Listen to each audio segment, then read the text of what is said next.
musidɗo an enɗan e diina, musidɗo an wonduɗo e mapunde, wonduɗo e ande, wonduɗo e musendi, wonduɗo e sohla, wonduɗo e suno, andi to ko Allah subhanahu wa ta'ala waɗi ɗum ɗo e hoore ma.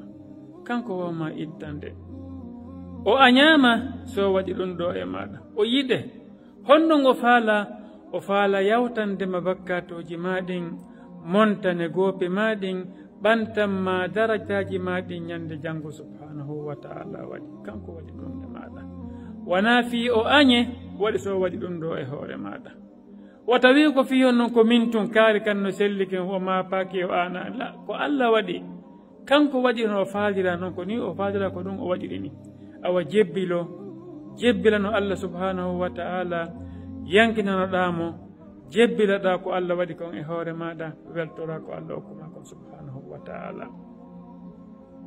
أريك دفتر البخاري مسلم نلا دماء ماكي عليه الصلاة والسلام ما يصيب المسلم من وصب ولا نصب ولا هم ولا غم ولا حزن ولا أذى حتى الشوك يشاكها إلا كفر الله بها من خطاياه. سبحان الله.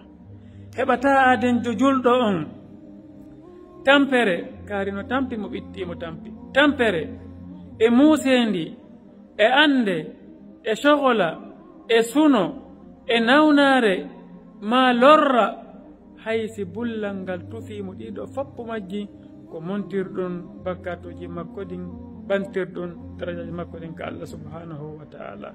kono noon koyo o jebbilano Allah o yondinano Allah o ɗaɓɓira ballal ngal e lekki kin e huntugol haaji ɗin ka Allah subhanahu wa ta'ala.